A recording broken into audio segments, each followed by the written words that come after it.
Shri Sanjay Malhotra. Governor sir has kindly agreed to address us and interact with us in today's conference.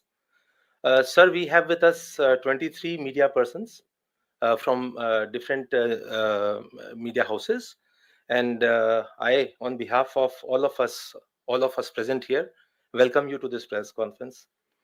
Now, I would request you to please make your address, sir.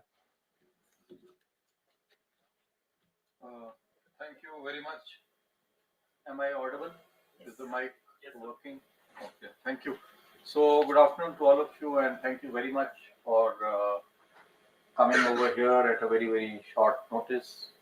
I do not, actually intend to make, any detailed statement on any of the major issues which pertain to, this August institution. It's my first day, and so if I start playing my shots, from day one, from ball one, I don't think, it will be appropriate on my part. And as I mentioned, to a few others yesterday in Delhi, I would first, like to see, and I would like to, understand the various issues, discuss, with my officers, with the DGs, EDs, get into, the grips of all the various issues that RBI is supposed to be looking into, and then come back to you, wherever it is required.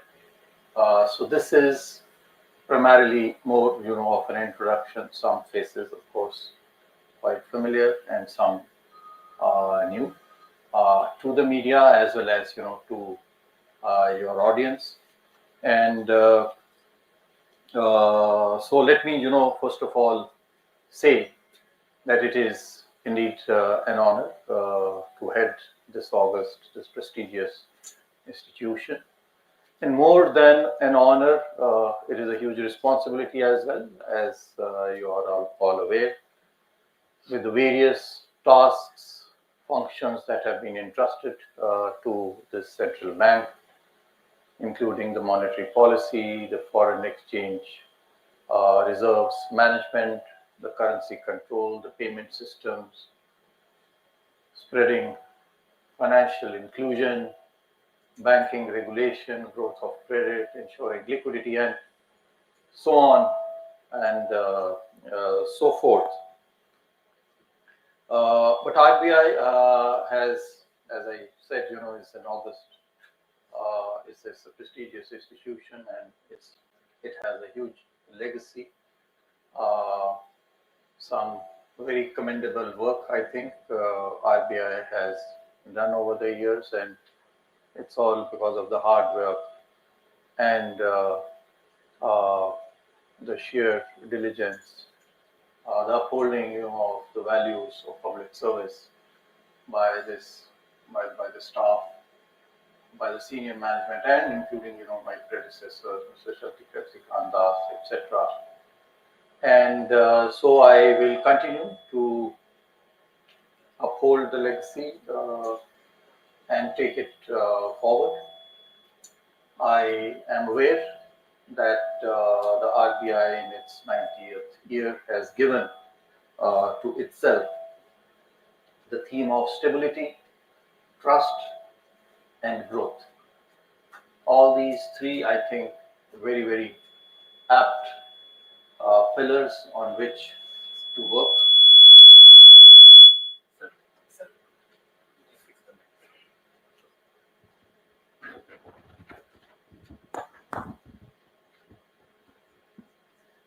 So all these three broad themes that have been chosen, very, very pertinent. Ours is still, an economy which needs to develop as we are entering, in this Amrit Kal, and to realize the vision of the Viksit Bharat as in 2047, the huge responsibility that we have in ensuring that the growth that this country actually has, that continues, that is, part of this theme, and that will continue. Stability in policy again, very, very important. And this is something, even in my previous role, we were trying that we try to give a stability, a continuity in policy.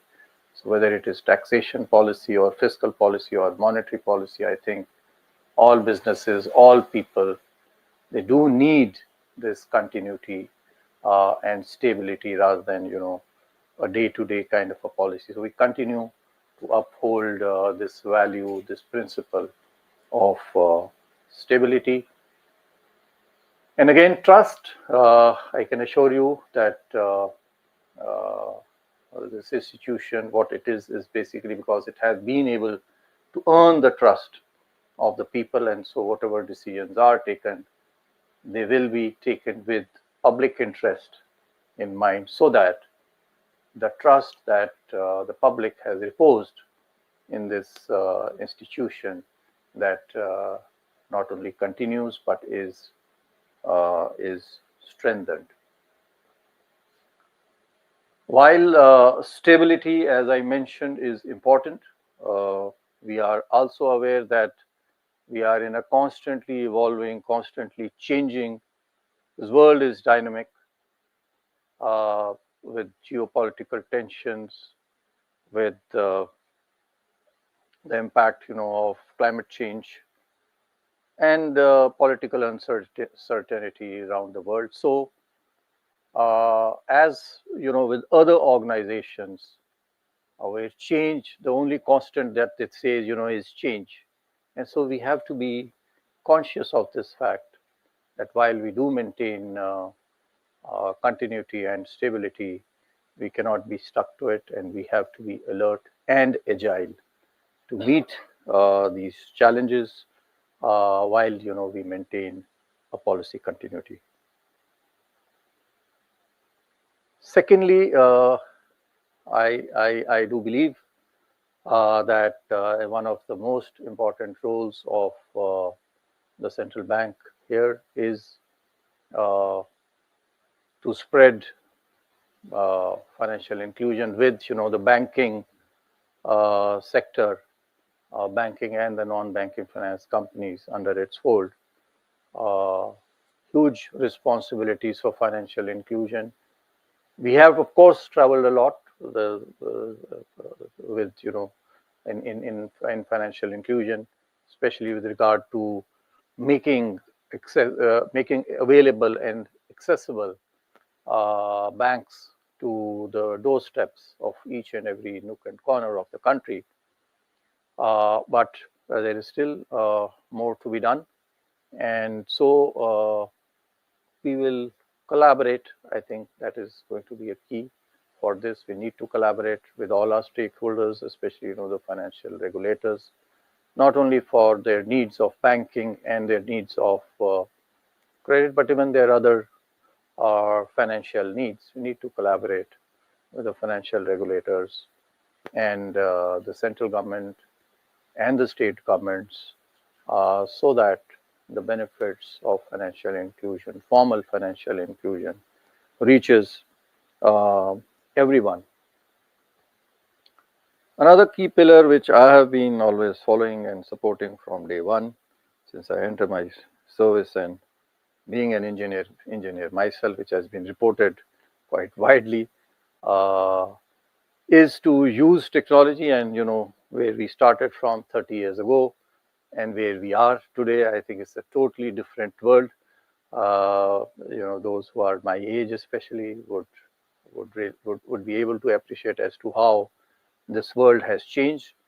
And the central bank, the Reserve Bank, has also made its big contribution in this regard. Whether we talk about, especially when we talk about the universal payment interface, UPI has made big names, not only in our country but now internationally.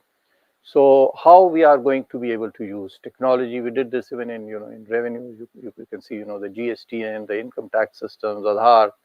So technology, how we can further use technology to reduce costs, to make financial inclusion more accessible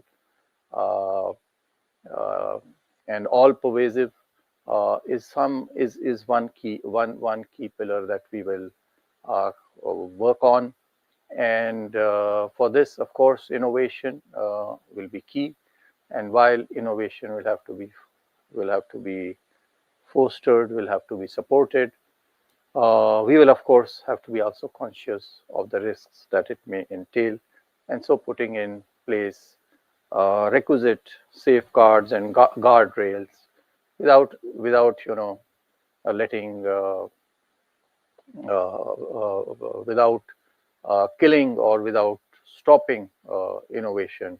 We'll work towards further use of technology. Over these years, I have also realized that while every institution, including RBI has huge knowledge, and as I mentioned earlier, they have done a tremendous job. They have done a wonderful job in monetary policy management and other financial inclusion, etc. We need to be conscious that we do not have the monopoly of all knowledge, and so knowledge, information, knowledge, expertise is available outside as well, whether internationally or nationally. And so consultation, which they have been doing, not to say that they have not been doing this, consultation is another one key pillar of our policy making, which RBI, whenever it publishes, finalizes its regulations or master directions, it does do a wide public consultation. And so this is one thing that I will continue to do, so that we are able to carry forward all the functions, all the objectives with which this central bank, the Reserve Bank of India, has been entrusted with. So thank you very much once again. I can all assure you that we will put in the best foot forward in public interest to deliver what the public of India looks forward to, which is trust, which is growth, and which is a stable and certain policy. Thank you. I would suggest that the questions, because if you come up with specific questions, then as I said, it is very early days. It may not be appropriate for me, to on day one start with, the bouncers and the googlies and the jokers. General questions.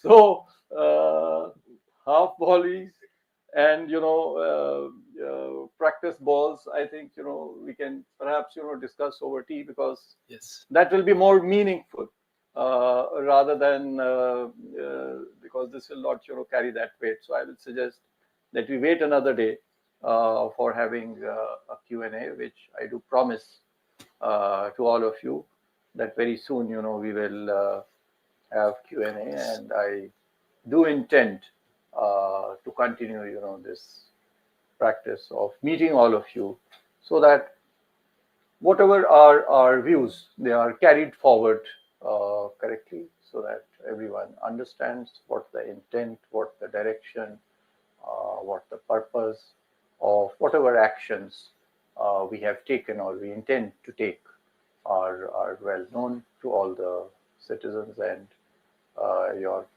public. thank you so very much, sir. Thank you. Thank you, sir. And with this, we'll close this conference, and I'll request all the media friends to assemble on the take that road